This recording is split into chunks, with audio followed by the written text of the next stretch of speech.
ఎత్తించును. నేడు రేపో నా ప్రియుడేసు మేఘాల మీద ఎత్తించును. మహిమాన్వితుడై ప్రభు యేసు మహీతలమునకు ఎత్తించును. మహిమాన్వితుడై ప్రభు యేసు మహీతలమునకు ఎత్తించును. నేడు రేపో నా ప్రియుడేసు మేఘాల మీద ఎత్తించును.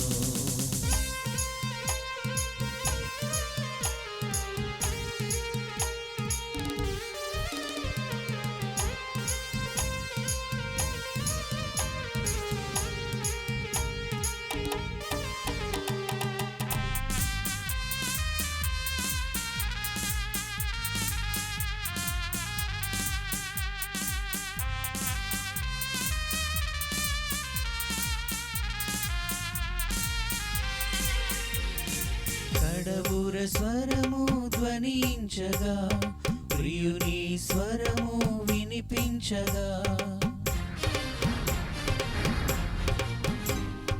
కడబుర స్వరము ధ్వనించగా ప్రియుని స్వరము వినిపించగా. వడివడిగా ప్రభు చెంతకు చేరేదం, ప్రియమార ప్రభు యేసుని గాంచెదం. వడివడిగా ప్రభు చెంతకు చేరేదం, ప్రియమార ప్రభు యేసును గాంచెదం. నేడు రేపో నా ప్రియుడేసు మేఘాల మీద ఎత్తించును. నేడు రేపో నా ప్రియుడేసు మేఘాల మీద ఎత్తించును. తండ్రి, కుమార, పరిశుద్ధాత్మ త్రియేక దేవుని నుండి కృపా సమాధానములు ప్రభు మీ అందరికీ దయచేయునుగాక. ఆమేన్.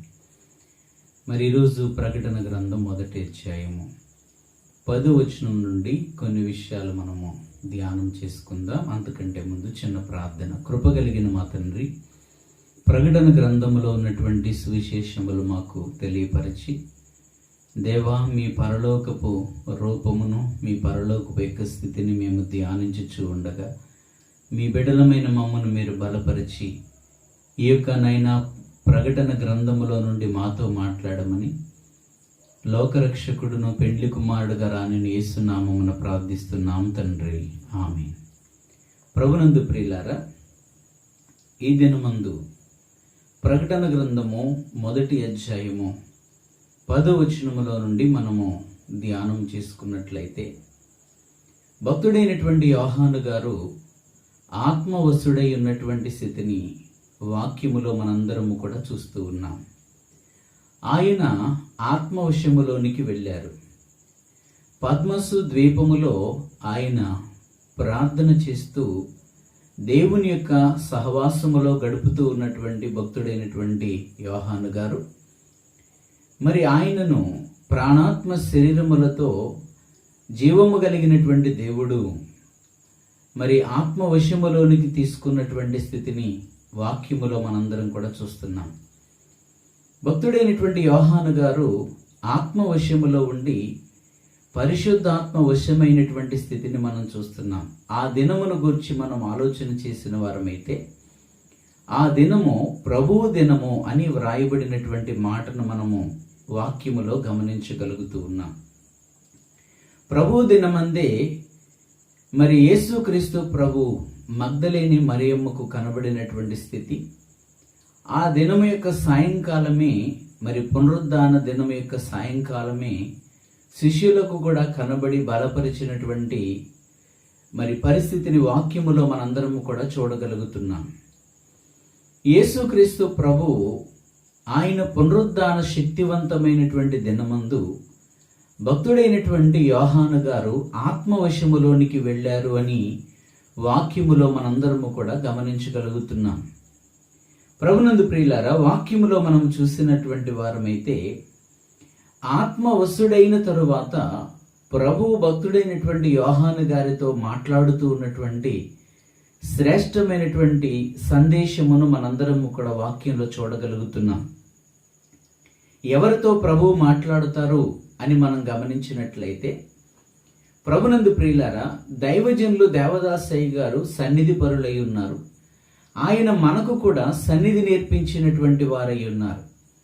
సన్నిధి నేర్పించినటువంటి దైవజనులు దేవదాసయ్య గారు, మీరు సన్నిధి చేస్తూ కనిపెట్టండి, కనిపెట్టినప్పుడు ప్రభు మీతో మాట్లాడతారు, ప్రభు మీకు కనబడతారు, ప్రభు మీతో మాట్లాడతారు అని దైవజనుడు మనకి తెలియచేసినటువంటి మరి సన్నిధి అనుభవములో గమనించగలుగుతున్నాం. అయితే ప్రభునందు ప్రియులారా, దేవుని వాక్యమును బట్టి మనము గ్రహించినటువంటి వారమైతే, ఇప్పుడు భక్తుడైనటువంటి యోహాను గారు పద్మస్సు ద్వీపములో ఉండి ఆయన కూడా సన్నిధి చేస్తున్నారు. దేవుని యొక్క సహవాసములో సంపూర్ణముగా తనను తాను సమర్పించుకున్నటువంటి స్థితి మనం చూస్తున్నాం. అక్కడ జనసంచారం లేదు, మనుషులు తిరగట్లేదు, ఎవరూ లేరు. ఆ సమయములో యోహాను గారు ఒక్కరు మాత్రమే ఆ పద్మస్సు ద్వీపములో ఉండి దేవుని యొక్క సన్నిధిలో ప్రార్థిస్తున్నటువంటి సమయములో భక్తుడైన యోహాను గారిని మరి జీవము కలిగినటువంటి దేవుడు తన ఆత్మవశములోనికి తీసుకున్నట్లుగా దేవుని వాక్యమును బట్టి మనము గ్రహించగలుగుతున్నాం. ప్రభునందు ప్రియులారా, ఇప్పుడు ఆత్మవశములో ఉన్నటువంటి భక్తుడైనటువంటి యోహాను గారికి ఒక స్వరము వినబడుతుంది. ఆ స్వరం ఏ విధముగా ఉంది అని మనం గమనించినట్లయితే బోరధ్వని వంటి స్వరము అని మనము గమనించగలుగుతున్నాం. బోరధ్వని వంటి ఒక స్వరము భక్తుడైనటువంటి యోహాను గారికి వినబడుతూ ఉన్నట్లుగా వాక్యములో మనము గమనించగలుగుతున్నాం. ప్రభునందు ప్రియులారా, ఈ భక్తుడైనటువంటి యోహాను గారికి ఒక స్వరం వినబడుతుంది. ఆ స్వరం ఏ విధంగా ఉంది అని మనం గమనించినట్లయితే బోరధ్వని వలె ఉన్నది అనే మాటను మనము గమనించగలుగుతున్నాం. మరి పూర్వకాలములో బోరల ద్వారానే స్వార్థ వినిపించేవారు. బోరల ద్వారానే పాటలు కూడా, క్రొత్త పాటలు వ్రాసి దైవజనులు దేవదాసయ్య గారు కూడా తన శిష్యులను బోర తీసుకుని వెళ్ళి ఆ ప్రాంతములో ఈ పాట పాడు అని పంపించినటువంటి అనేకమైనటువంటి సందర్భాలను మన పెద్దలైన వారు మనకు చెప్పగా మనందరము కూడా విన్నాం. ప్రభునందు ప్రియులారా, మరి బోరధ్వని వంటి ఒక స్వరము భక్తుడైనటువంటి యోహాను గారికి వినబడుతూ ఉన్నటువంటి స్థితిని మనము గమనించగలుగుతున్నాం. మరి ఆత్మవశుడైనటువంటి ఈయనకు బోరధ్వని వంటి శబ్దము వినబడుతూ ఉన్నటువంటి పరిస్థితులలో ప్రభునందు ప్రియులారా, మరి ఈయనతో మాట్లాడేది ఎవరు అని మనం గమనించినట్లయితే బోరధ్వని వంటి స్వరముతో మాట్లాడుతూ ఉన్నది మరి జీవము కలిగినటువంటి దేవుడైన యేసుక్రీస్తు ప్రభువే ఈయనతో మాట్లాడుతూ ఉన్నటువంటి మరి స్థితిని మనం అందరము కూడా వాక్యములో గమనించగలుగుతూ ఉన్నాం. ప్రభునందు ప్రియులారా, ఈయన ఆత్మవశములో ఉన్నారు, ఆత్మచేత వెలిగించబడినటువంటి స్థితిలో ఉన్నారు. ఆత్మచేత వెలిగించబడినటువంటి ఈ యొక్క భక్తుడైనటువంటి యోహాను గారికి మరి ఇప్పుడు స్వరము వినబడుతుంది. ఆ యొక్క స్వరం ఏంటో అని చెప్పి మరి ఈయన వెనుక తిరిగి చూసినటువంటి అనుభవమును మనందరము కూడా గమనించగలుగుతున్నాం. ప్రభునందు ప్రియులారా, ఈ యొక్క స్వరం ఏమిటో అని చెప్పి తిరిగి చూస్తూ ఉన్నటువంటి సందర్భములో ప్రభు ఏమంటున్నారంటే, నేను నీకు చెబుతూ ఉన్నటువంటి మాటలను పుస్తకములో వ్రాసి, నేను నీకు చెబుతున్నటువంటి మాటలను పుస్తకములో వ్రాసి మరి నేను చెప్పేటటువంటి సంఘములకు ఈ యొక్క మాటలను పంపించమని ప్రభు చెప్తున్నారు. ప్రభునందు ప్రియులారా, మరి ఎవరికి ఈ యొక్క మాటలను ప్రభు తెలియచేయమంటున్నారు అని మనం గమనించినట్లయితే 7 సంఘముల యొక్క పేర్లు ప్రభు అక్కడ చెప్తున్నారు. నేను చెబుతూ ఉన్నటువంటి సంగతులను నీవు పుస్తకములో రాసి, ఎఫెసు, స్మర్ణ, పెర్గెము, తుయితైరా, సార్దిస్, ఫిలదెల్ఫియా, లౌదికియా అనబడినటువంటి 7 సంఘములకు వీటిని పంపించు అని జీవము కలిగినటువంటి దేవుడు తెలియచేస్తూ ఉన్నటువంటి మాటను మనందరము కూడా గమనించగలుగుతున్నాం. ప్రభునందు ప్రియులారా, ఇప్పుడు ప్రభు స్వరముతో చెబుతూ ఉన్నటువంటి మాటలు, ఆత్మవశుడైనటువంటి యోహాను గారికి స్వరముతో చెబుతూ ఉన్నటువంటి మాటలు, ఈ స్వరముతో చెబుతూ ఉన్నటువంటి మాటలు 7 సంఘములకు రాసి పంపించమని మరి ప్రభువు తెలియజేస్తూ ఉన్నటువంటి మాటను మనము గమనించగలుగుతున్నాం. భక్తుడైనటువంటి యోహాను గారు వృద్ధాప్యములో ఉన్నారు. ఎంతో సేవ చేసి సువార్త పరిచర్య చేసి అలసిపోయినటువంటి స్థితిలో, ఆయన దేహం అలసిన స్థితిలో ఉన్నటువంటి ఆ సందర్భములో, ఆ నిండు వృద్ధాప్యములో మరి వణుకుచున్నటువంటి చేతులతో భక్తుడైనటువంటి యోహాను గారు ప్రభువు చెప్పినటువంటి మాటలన్నిటినీ కూడా వ్రాసి అందించారు. భక్తుడైనటువంటి మోషే గారు ఆది కాండమును ప్రారంభించినప్పుడు పరిశుద్ధ గ్రంథములు 66 పుస్తకాలు మనం చూస్తున్నాము. ఈ 66వ పుస్తకమైనటువంటి ప్రకటన గ్రంథం ఒకవేళ లేకపోతే మనకు ఏమీ అర్థము కాదు. పరలోకములో ఉన్న సంగతులు అర్థం కాదు.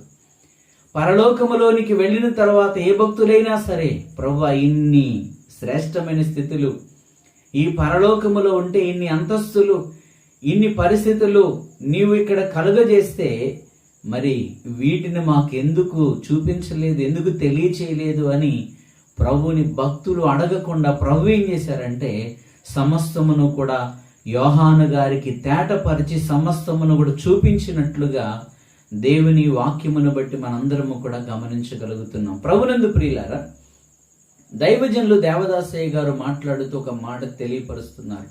ఏంటి అని మనం గమనించినట్లయితే, ఆత్మవశములో అంతస్తులు ఉన్నాయి అన్నారు. ఆత్మవశులు అవడం వేరు, ఆత్మవశములో కూడా అంతస్తులు ఉన్నాయి. ఇవి దైవజనుడు తెలియజేస్తూ ఉన్నటువంటి మాట. ప్రభునందు ప్రియులారా, 7 తరగతులు ఉన్నవి, నీది భూలోకములో ఉండగానే ఏ తరగతో తెలుసుకో అని ముందుగానే జీవము కలిగినటువంటి దేవుడు తెలియపరిచారు.